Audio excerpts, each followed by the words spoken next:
Welcome back to the Old Mac Gang. I'm Marty Gencius, and hey, nobody shops for internet service.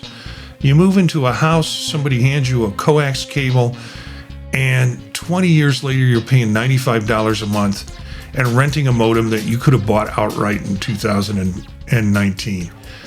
I don't know if I am the best person to speak on this because I am that person described right there, of paying that much, a little more for internet service and all sorts of things.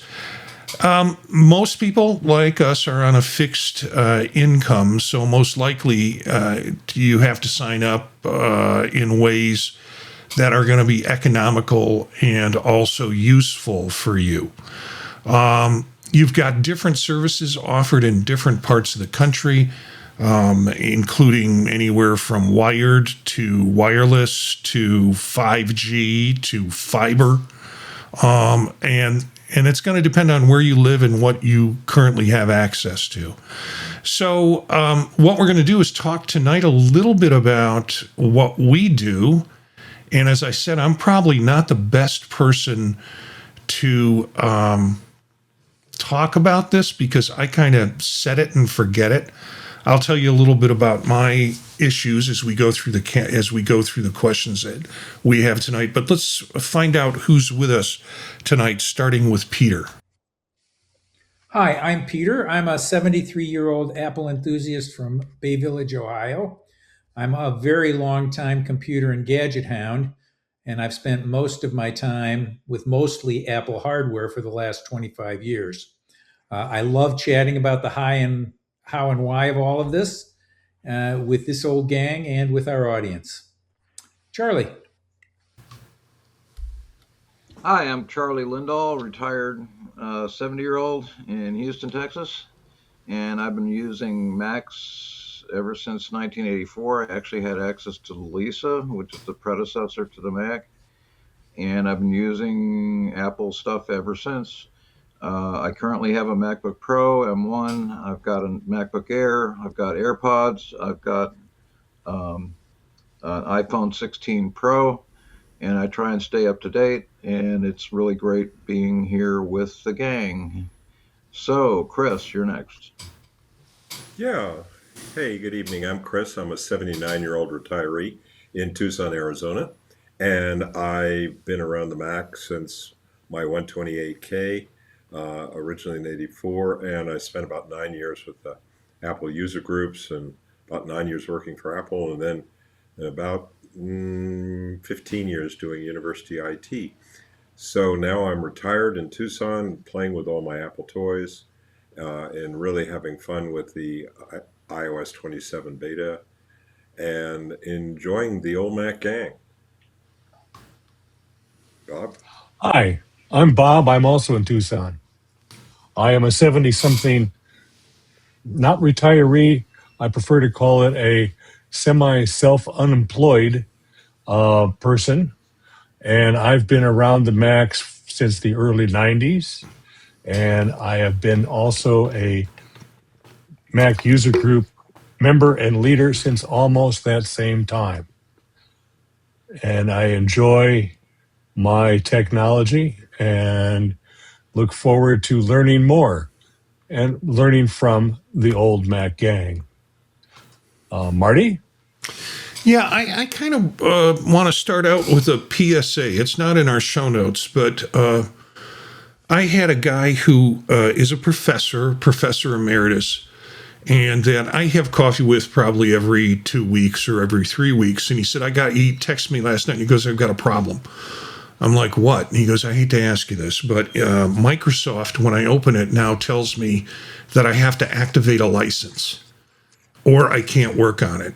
And if you were following the news, Microsoft changed it so any standalone products that you had, well, he had Office 2019 on an M1 Mac, and it was basically cut him out. And he doesn't do a lot of presentations, but he had one scheduled for Monday. So we met at a coffee shop today and looked at his various options. I really kind of wanted him to pick up and just do Pages and just do Keynote, and tried to walk them through that. And then I also suggested some other options like Open Office, which you can load, and it is free, and it is an open source version of Office that he would be able to do presentations with. And then even in a more secure fashion showed him how you could download LibreOffice through the Apple Store for $9. One-time charge, not a monthly $32 charge like he was being asked to do with a Microsoft account. And so just for potential listeners on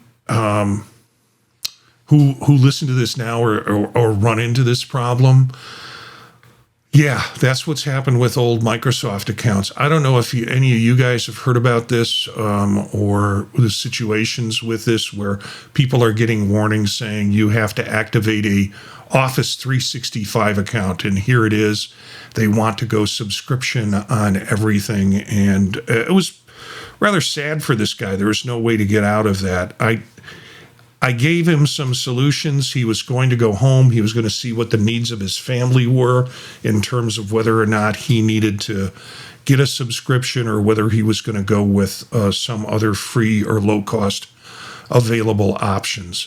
Biggest issue for him right now is he has a presentation on Monday, and he needs to get to work on it.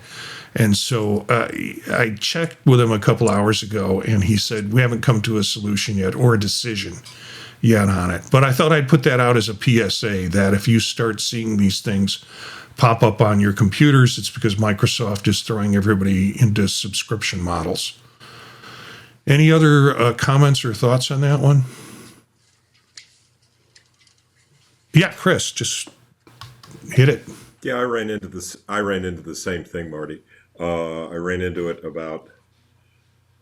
Well, I think I had the version before 2019, and I had to upgrade to that, and I've had to upgrade to Personal 365.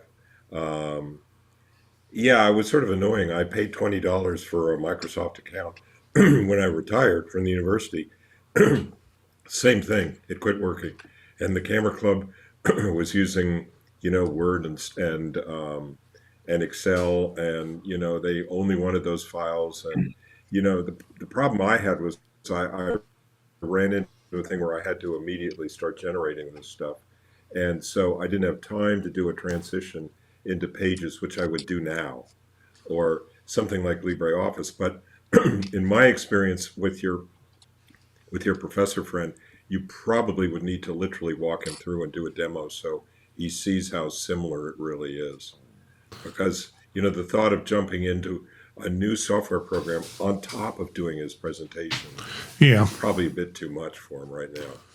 Yeah, and I think even the shift from Office 219 to 365, there's going to be a learning curve with that too, because where all the things are. He had already, the larger issue was he had already created, Microsoft had allowed him to create slides, but not save them or do anything with them. So he had kind of put all this information on a slide, a series of slides. One of them was a table, and he wanted to put borders on the table, and that was cut. That function was cut off in the crippleware that he's running now with Microsoft until he activates a license. So he feels a little pushed to do the Microsoft option over learning something new. Peter. Yeah, I would just add one thing. I've had several friends who've been in the Microsoft universe and wanted something else rather than paying a subscription. And the thing that's had the least friction is having them go into the Google Suite, which they can do for free and is designed to be as Microsoft-like as possible, and writes and saves and does all that stuff to PowerPoint files, doc files, Excel files, the whole gamut. Yeah, that's a real good idea, and I will text that to him later tonight. Hey, we got a message from Sharky Barks 2946. I just had fun saying that name. Any recommendations on places to find an old Macintosh or similar early Apple devices? I know eBay is an option, but prices have gone up due to collector value. Any thoughts besides eBay? Yeah, Bob. Try your local Mac user group. Oftentimes we have people in our group. I just got a new M something thing and I have an old computer, and will you take it and how can I sell it? They're looking to get rid of this stuff. And basically the Mac user group people are looking forward, not back. But if somebody wants an older computer, that's the place I would ask. Yeah, I would. I am getting a little. I want a Bondi Blue. I want a Bondi Blue, and I've seen some of them pop up, and yeah, and I'm not sure if Sharky Bark's looking for as a legacy computer from this comment, like a Bondi Blue, or if Sharky Bark is looking for something like just a late model used Mac. But we'll let him figure that out, or her figure that out. Charlie. The other thing to check is the almost all the universities have warehouses that they sell stuff out of. And specifically, for example, at A&M, it's about the size of 3 football fields. They've got T-shirts, they've got refrigerators, and they do have a lot of PCs, including Macs. And it's basically, they don't even put prices on them. They just say, oh, you bring it up and you say, oh, I'll pay $30 for that. And they go, okay. Yeah. And typically it's stuff that's been recycled out of those classrooms. So it tends to be very, they tend to work. Okay. They don't guarantee that. But yeah, didn't they do something similar to that at Stanford, Chris? Yeah, Chris? Yeah, we had a recycle thing like that. Yeah, and they just had one at Kent State. I think Yes. it's closed down for the summer, but we were getting inundated with ads of stuff that you could get at the recycle shop. Everything must go, And kind of that's the thing. thing.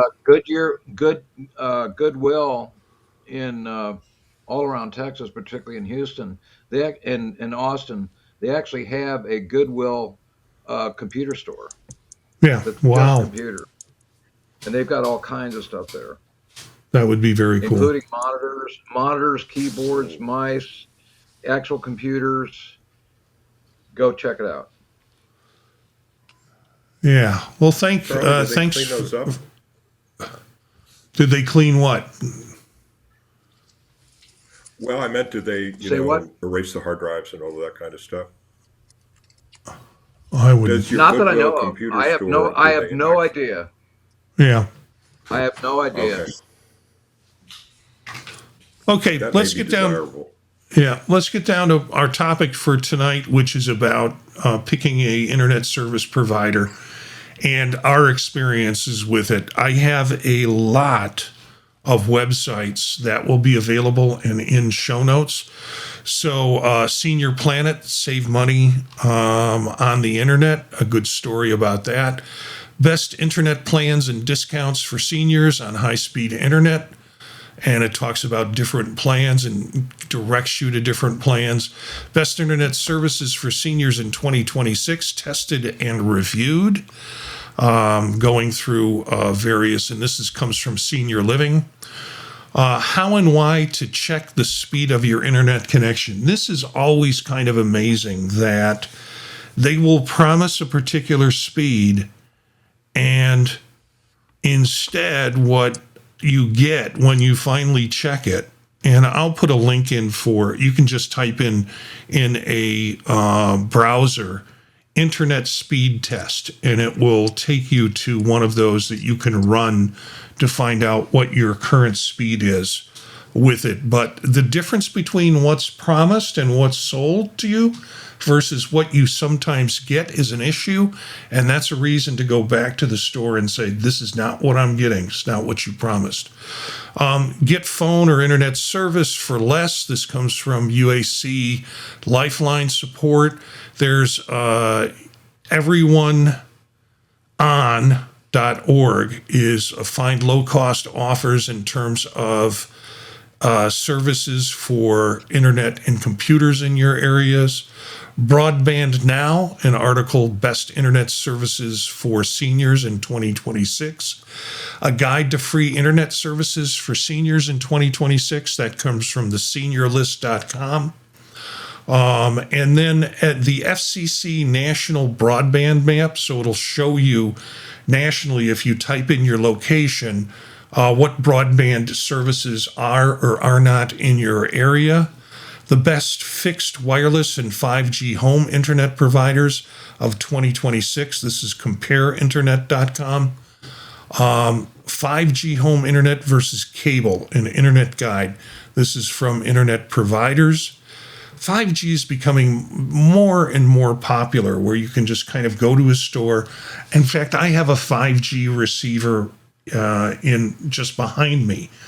I have regular internet service and wireless within the house, but I got this one in case the power goes out and I need to go through cellular connections in order to get it to run. How to negotiate your internet bill for a better deal. This also comes from BroadbandNow. So those articles, links to them will be in the show notes, and you'll be able to take some time to go through those and get some ideas.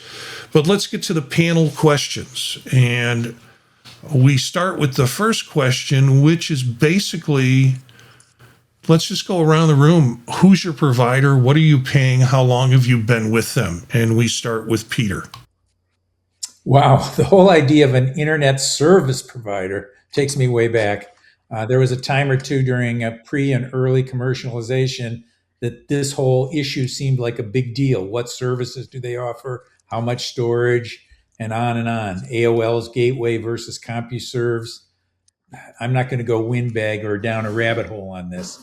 We currently use Spectrum, and we pay them $65 a month. We've been with them steadily for at least 15 years, and off and on for another 15 years at least before that. And during those years, I strategically switched or threatened to switch to minimize costs. Charlie, how about you? I'm on Fidium Fiber, which is a local to Houston, I think. And I get 2 gigabits up and down for $50 a month, and it's guaranteed for, I think, 3 years. I've been very happy with them, and their support is excellent. There have been several times, actually a couple times, when the internet has gone out at 2 in the morning, and within 10 minutes, I'm talking to a human that knows what they're talking about. So that is very impressive. The other thing is Fidium and some other groups give finder's fees. Give finder's fees so that if you know a neighbor is asking about it, you can go to them and say, tell them that Charlie referred you, and you get $150 credit, and I split it with them, and then I get 75, they get 75. So something else to think about. Chris? Wow. Yeah. Well, as you can see, I mean, there's a wide variety depending upon, what city you're living in, what part of town you're in, and basically just what's available. My situation is my wife has had a Verizon account for 30 years, since it was GTE, General Telephone Electronics in Texas. And they were the folks that had the payphones that were shoeboxes that were spray painted black. I kid you not, you could have poked a hole in them with a pencil, and people sometimes did. But I'm currently paying, she's had this account, has all sorts of discounts. So we're currently paying about $200 a month. but that includes internet, TV, 2 phones, and a slew of perks. So when I switched to Verizon Home Internet, it was supposed to be about $50 a month. But they said, oh, wait, we got a $20 discount here, and oh, here's another $20 discount. And as far as I know, my internet may at this point actually be free. Um, and joking, I said it sounded like I heard somebody using an abacus on the other end of the line. Um, and both our phones are on 36-month contracts. That's a whole nother deal. So Verizon may be making me a deal on a new iPhone this fall. I don't know. But yeah, I mean, so much depends upon where you are. And we've got a lot of good suggestions coming, so I'll pass it on to Bob. My ISP is called Rincon Wireless, a service that almost nobody has ever heard of because it is so local. I pay $72 a month. I've been using them since divorcing the local phone company and DSL account in 2021. The DSL service was about 12 down and 0.8 up. If the moon was right, if the wind was the correct direction, and I lit a candle and made the sign of a cross. Marty, how about you? Internet service for me has been a long, strange trip. I've lived in this location for 26 years, and so I have to go back to pre-2000 to kind of remember some of this stuff. My first internet service, I think, was in Columbus, Ohio. And when I was going through my doctoral program, and it was Delphi dial-up. I didn't want to use AOL. I don't know why, just because they were saturated with the market. So I was using Delphi dial-up on my computer to be able to do internet relay chat and things like that, and do some web surfing and such. Eventually, I moved to Time Warner Cable, which bundled television and internet service, and that took me through years on TWC. I came to Kent, Ohio, and TWC was going out all the time. And I did not like having outages at all. And so I decided to switch to AT&T, but I soon realized that AT&T essentially was running a DSL. And I live at the end of a cul-de-sac, at the end of a long block. So if you're at the end of a DSL chain, you're getting, not the best end of the stick. You can figure out what I mean by that in terms of throughput. My internet was constantly dropping out. It wasn't actually run into the house. It was run into the ground, and I was picking it off lines or some. I don't really quite understand how AT&T did that, but it was a mess. So I switched from that to Dish, and I thought, okay, I'm going to be able to do the Dish and Time Warner. And then Time Warner continued to give me problems, so I said, forget that, I said, I don't know what I'm going to do next. However, then Dish got purchased as soon as I started using Dish for television service, and it was going out all the time too. It got bought by AT&T. And so I finally wound up with Spectrum, and I've been on Spectrum for about 4 years now. And they have it, it's wired, it comes through the wall behind me, because behind me is outside. And so they've managed to poke a hole in it that way, and I'm able to get my internet directly in here. I have the wireless set up. It was more of a problem in the past when I had 2 kids in the house and they were constantly wanting to pull on the service. And I would either lose service or battle with them over whatever they were using the service for.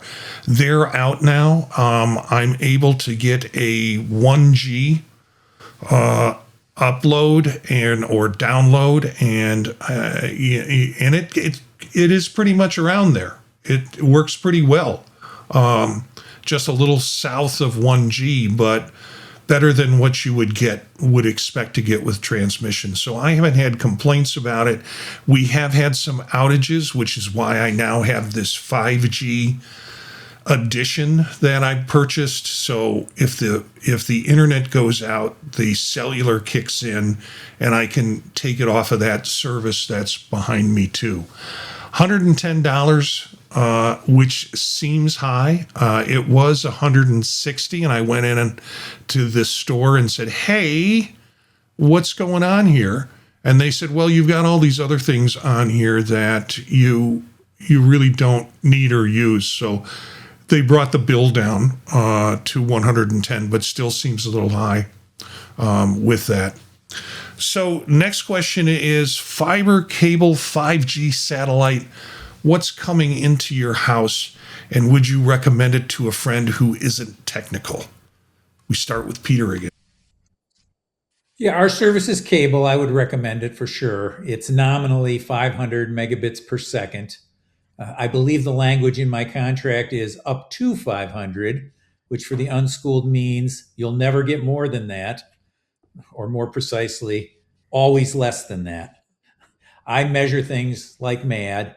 My average measured performance, and I keep track, ongoing track, is about 250 megabits per second down and about 30 megabits per second up. I could pay $20 more a month to double my plan, but I haven't felt the need to do that. My wife, my daughter, when she visits, and I all have multiple devices, and we've done Zoom calls simultaneously. We've watched movies independently. We've never hit the wall on that.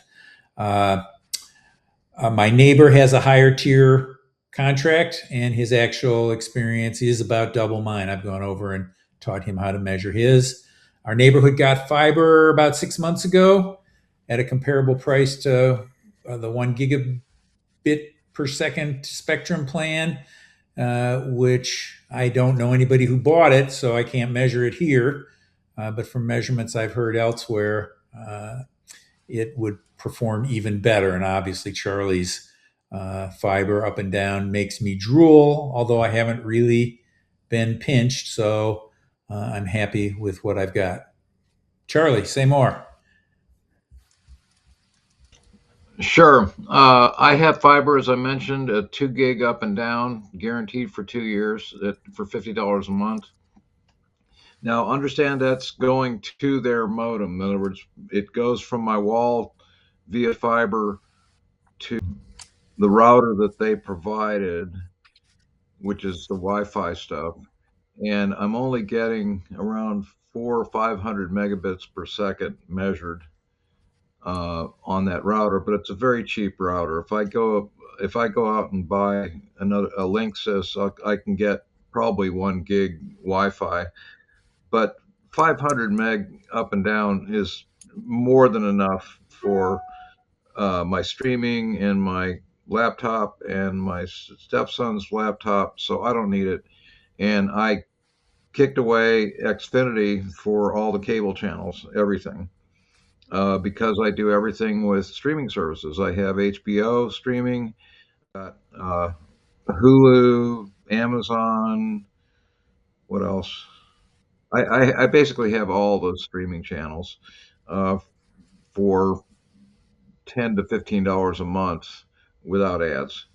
And then I also have an HDTV antenna if I want to get things over the air. And Houston has 35 channels over the air digital. And basically, because it's digital, if you can see the screen, it's clear, period. If there's a huge storm or something that wipes it out, it's binary. It's either on or it's not. And if it's on, it's 100%. So anyway, that's what I have. Chris, what's your situation? Yeah, that's a good point, Charlie. The original digital TV that they set up back around 2010, most cities have some channels with that. And somebody reminded me recently that they have that here in Tucson. I was fortunate with the World Cup that I could use my Verizon account as my TV provider, and I was able to get into Fox One and watch the games, which was fabulous. Um, when we originally moved in here in 2018, there were two dishes on the roof, and one was for Spanish language, and we never used either one of those. We had Xfinity coax in the wall, and they were promising a 1 gig, and I don't think I ever got over 940 down. And strangely enough, it just seems slow. And I have an old friend who I've known for years who up 20 minutes north of us, and he did the same thing, and he kept going back and getting different modems, and he never could get to it. And then I think now he's got a 1.5 gig plan, but same thing. I think they just keep switching around with different modems. And the problem for me is my bill kept creeping up to the point where it got to $249 a month. And that was basically for me just naked internet, because we don't really have TVs per se. And so that became problematic. And that's when I started looking into the home internets. And Bob and I have a colleague here, Roger, in town, who's been using home internet. And I talked to several other of our user group members. And so I decided to go for it. And I'll make a point of this later, but if you are switching services, make sure you overlap for at least a month or maybe even 2 months to make sure that, that other service is going to work for you, and it's going to work as planned and meet all your expectations before you turn off the old account, because it might be difficult to go back if you don't like the new one. But so what I've got now versus that 940 down is, I get maybe 100, maybe 200, up to 300 on a really good day down, and I get about 10 to 15 up. And, I was really worried that, for instance, it wasn't going to work for this podcast particularly. And, when I talked to Roger, he has a place down in Puerto Peñasco in Mexico on the water down there. And he said he can do stuff with 6 up. So that encouraged me, and it's actually worked. I had to badger AT&T, or I had to badger Verizon to come out and kick the antenna so I could get that. But it is actually working pretty well. And like I said, it's infinitely cheaper. So, the question obviously comes up, well, how could that measure up for 100 to 300 down versus 940? Well, it just depends. I think they're red apples and green apples. And the thing is, it's good just to see what the actual service is connected to the devices you have. And don't forget about your cables and connections inside the house, because, any network is only as fast as its slowest link. So that's what they taught us in the old days at Apple. And of course, it's obviously still true. So, but that's my situation. Bob, how about yours? Well, our service is Wi-Fi, so it's not cable, it's not fiber, it's not DSL. There's no cable or fiber in our street. Our ISP buys multiple business class feeds from CenturyLink and has towers that feed it out to their customers over the air. So we have a dish on the roof pointing at Rincon Wireless, which is several miles away. Now, while I said nobody else knows about this, because it is so local, you have to be within line of sight of their towers. In fact, if you want their service, they'll come out, go up on your roof, and see if there's line of sight that will work for them.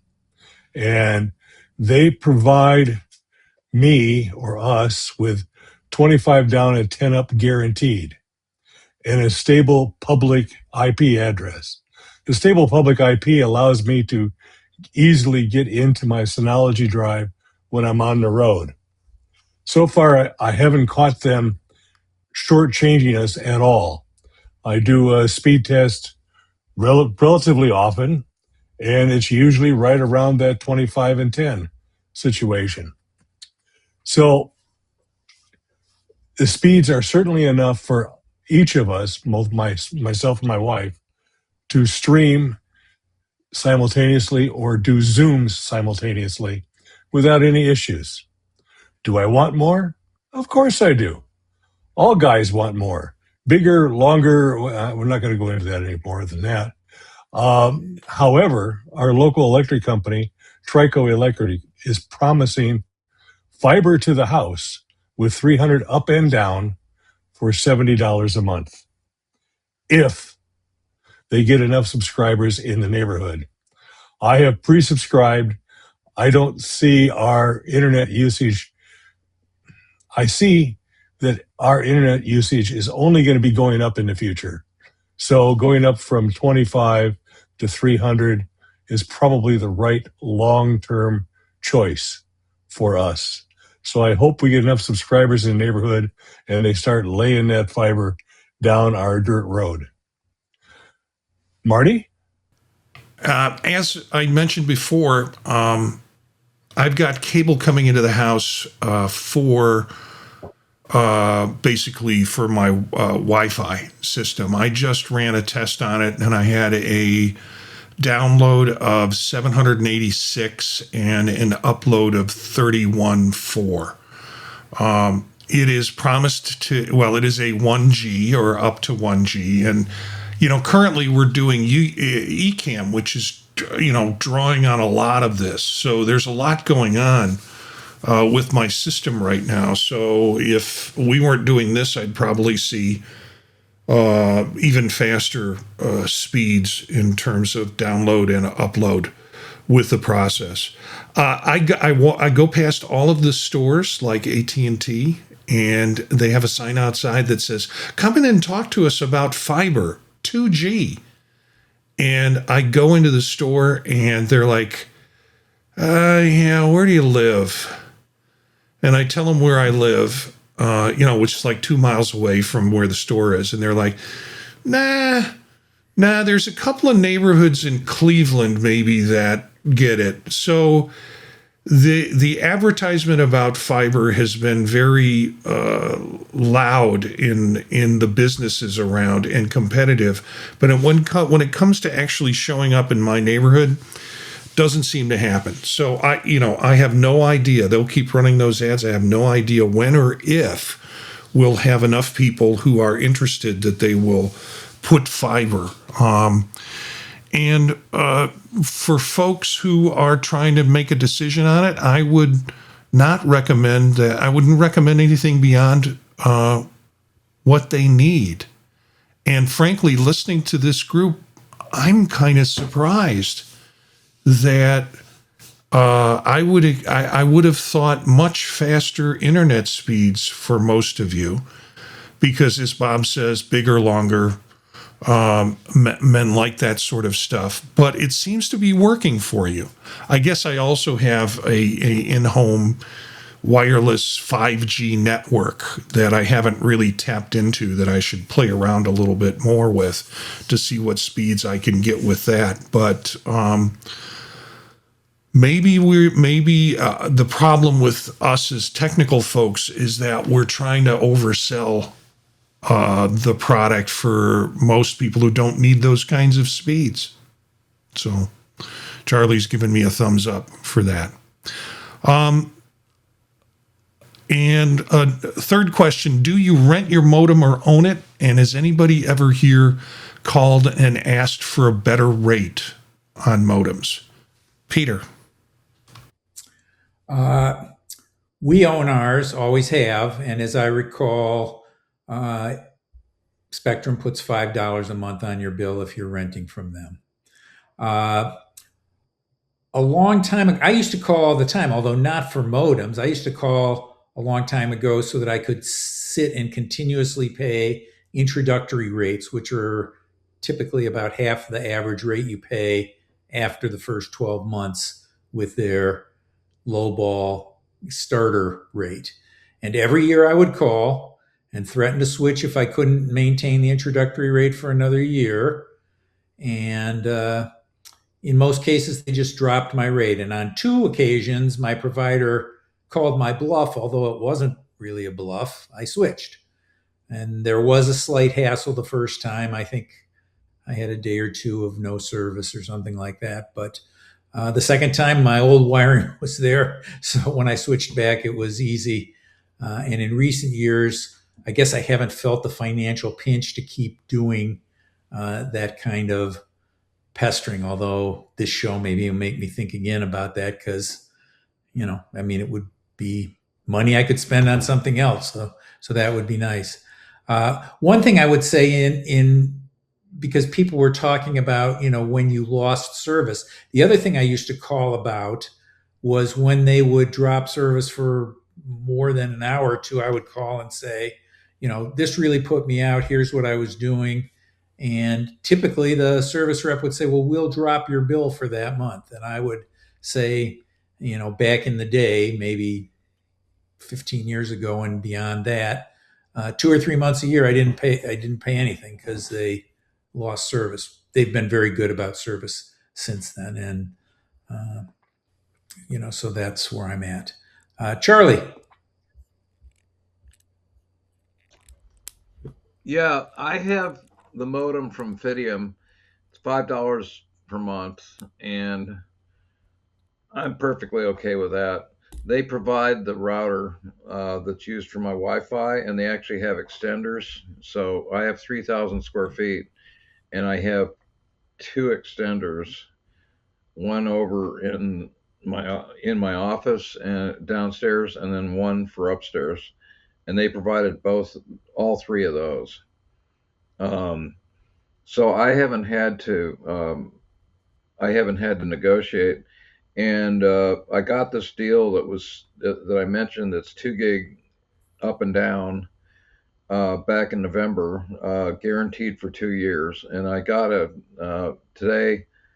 Tacus, which is one of the other fiber companies here, came in and said, "We have such a great deal for you. It's $60 a month for 1 gig." And I went, "I'm getting 2 gig for 50?" And they're like, "Oh, we can't match that." And I said, "Okay, goodbye." The other thing I'd mention is that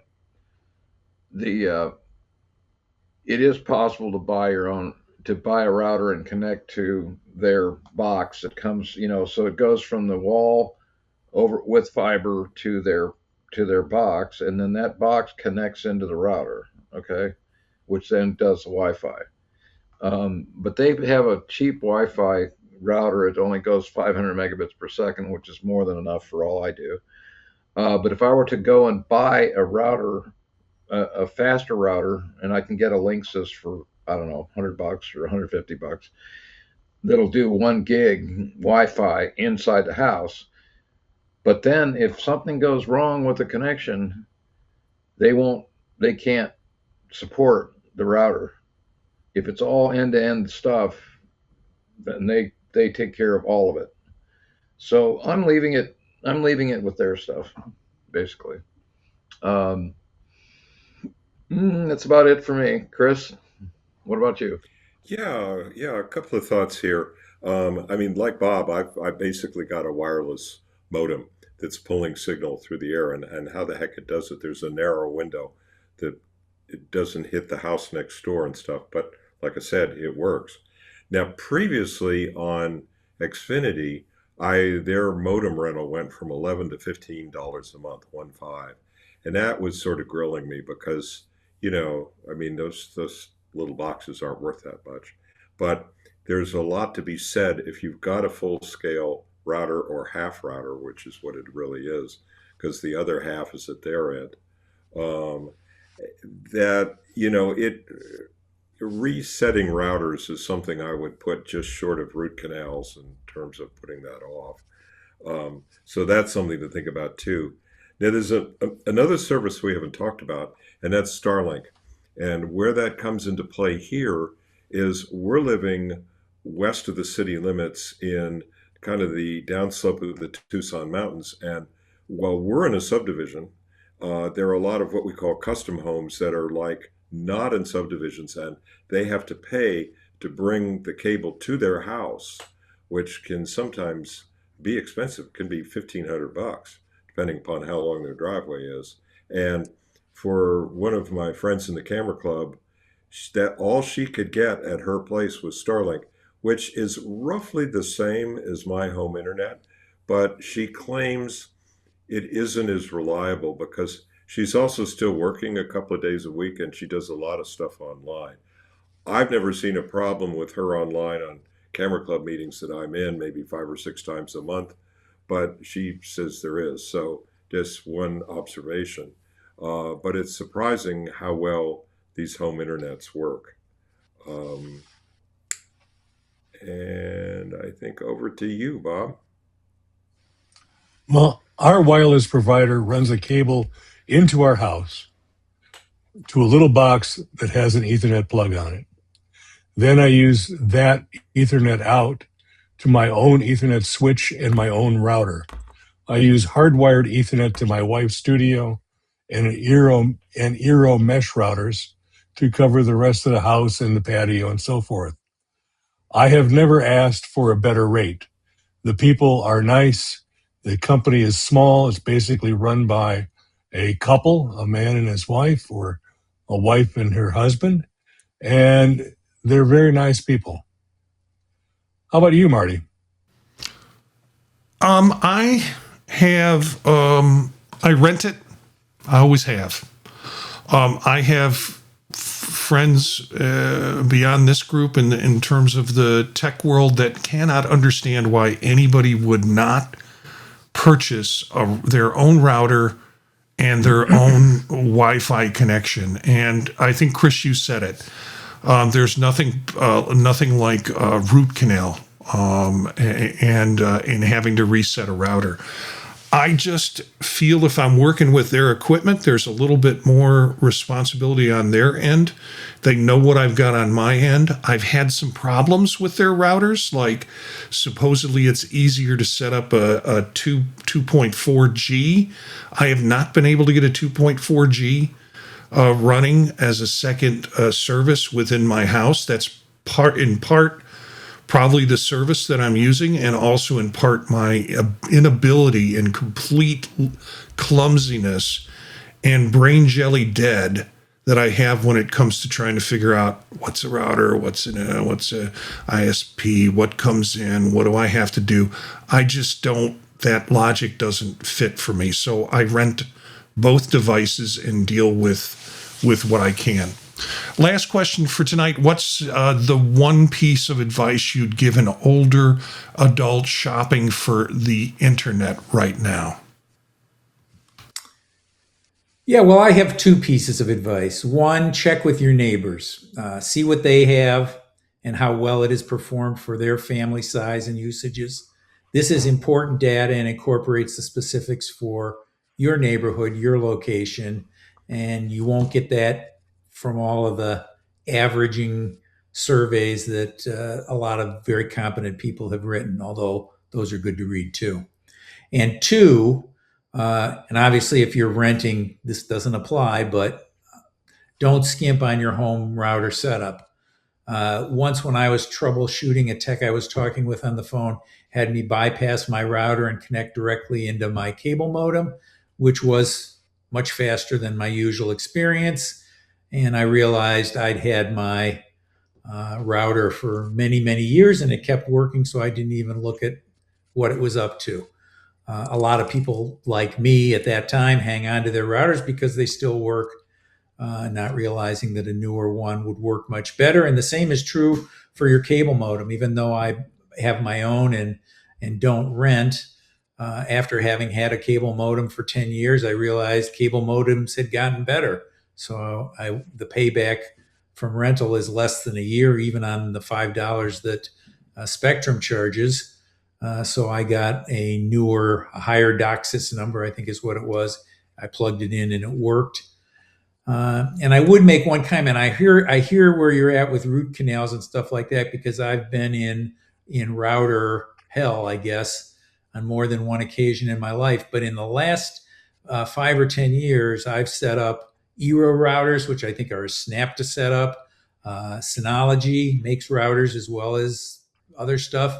They're easy to set up, and Ubiquity. I mean, I've set up some nice routers that give you a lot of control over what's going on, and they have an Apple mindset in making it easy easy to use. So I would say, you might want to investigate it. If you're not the person who wants to deal with it, I get it. Do that. Charlie.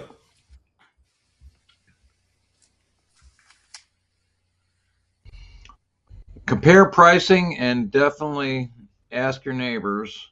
I use Nextdoor, the social media that is very active in my area, and we have a lot of people that have the various services and they have things to say about them. But it really helps to get with somebody that's literally local, maybe across the street from you, and be able to talk to them either online or in person. And also, I would say if your friend is comfortable doing so, shop for a Wi-Fi router at Best Buy or online, but I like Best Buy. Lastly, 6G. We're currently in 5G. Supposedly 6G is in process. We don't know when yet, but probably the next year. And what this means is potentially you could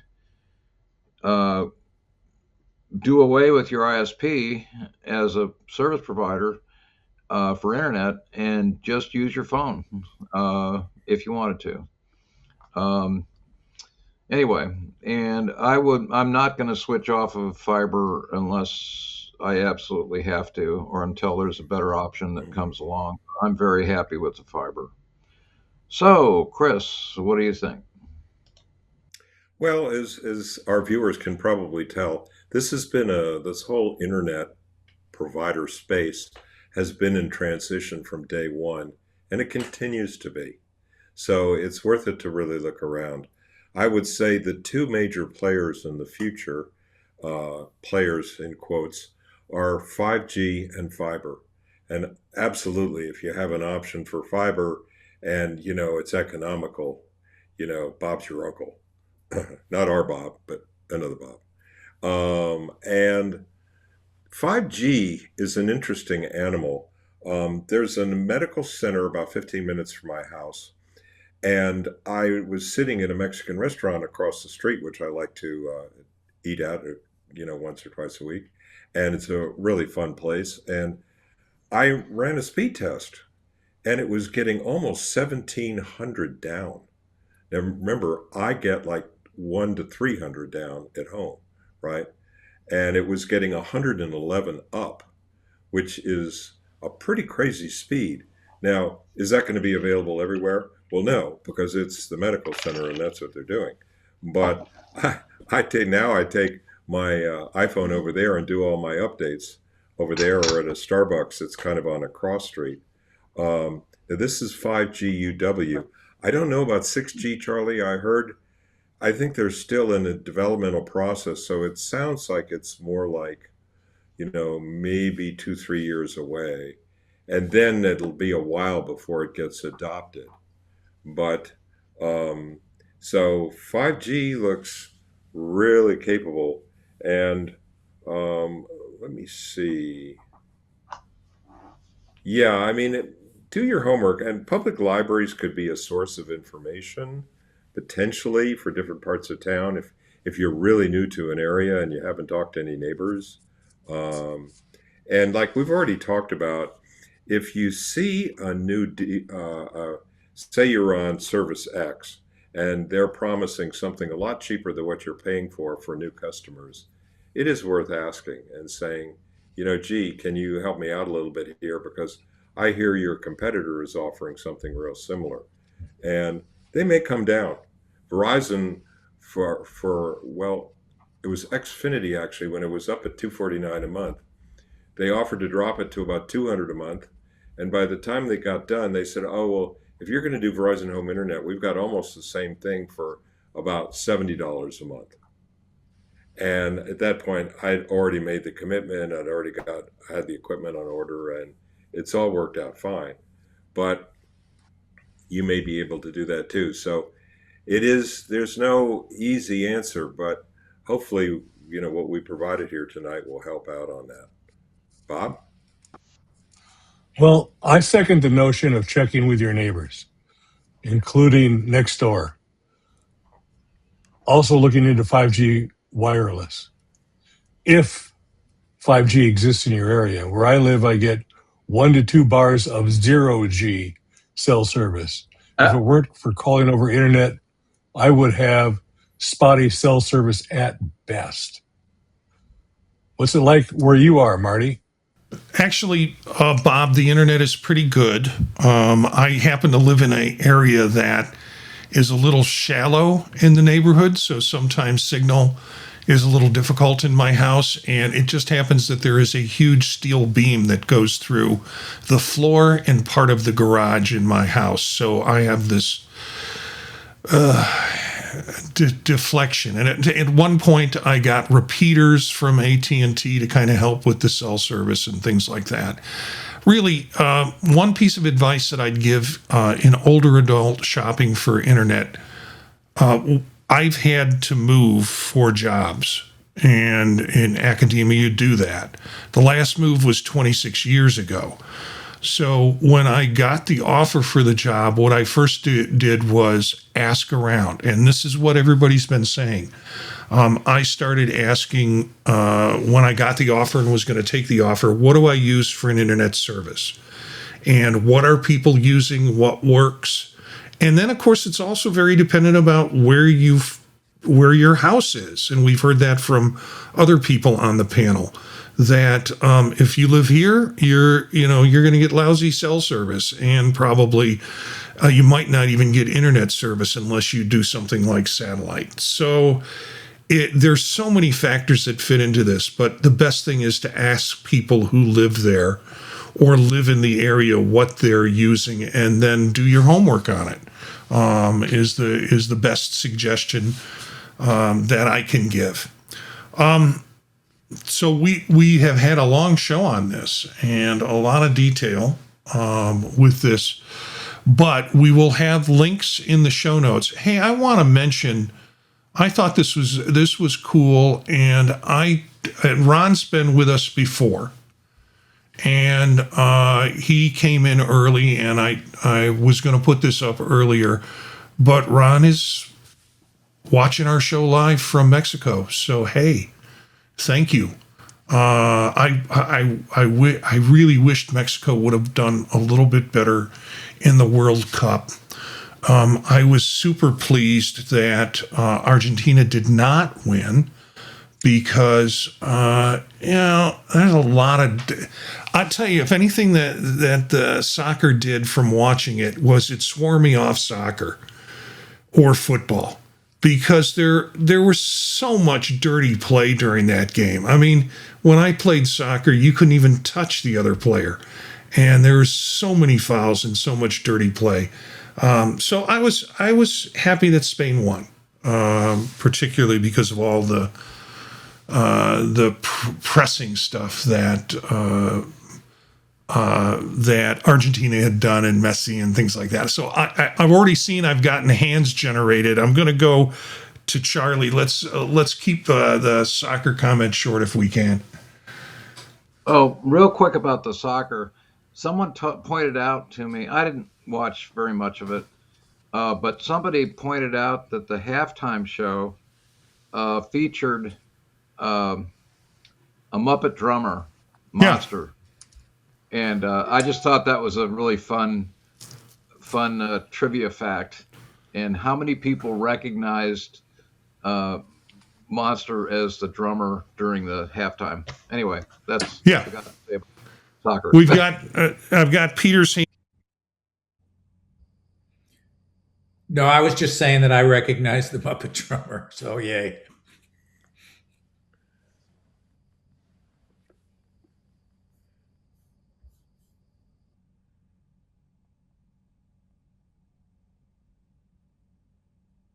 Chris, I think. Yeah, I recognize the Muppet drummer too, but I was kind of rooting for Messi, and I watch him play on MLS in Miami, and it's amazing. I mean, given his age, but Spain really outplayed them. And if it's too rough for you, watch the Women's World Cup in 2 years, because it's just like women's tennis is exciting, and just pretty much all the women's sports are. But Bob said one thing I just want to piggyback on, and he mentioned Wi-Fi calling.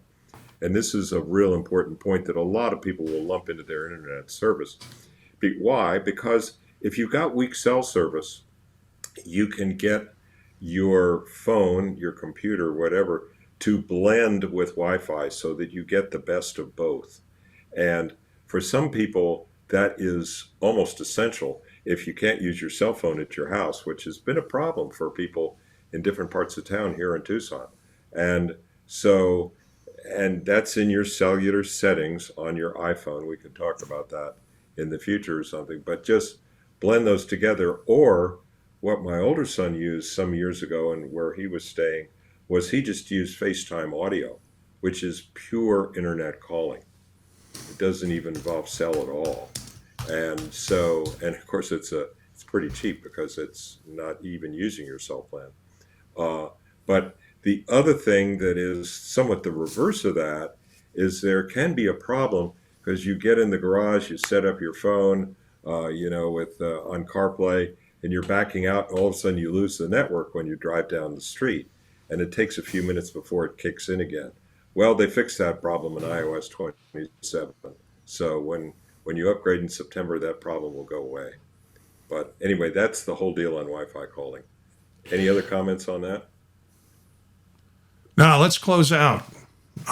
We've run an hour plus in terms of the show.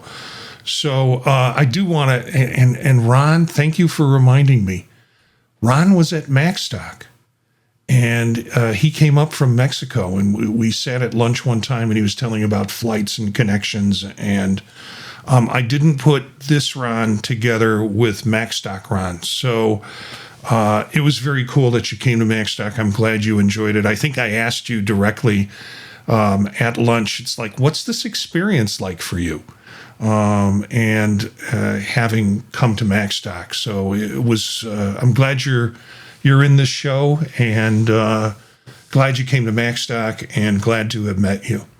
But let's find out where we can find our panelists. Peter.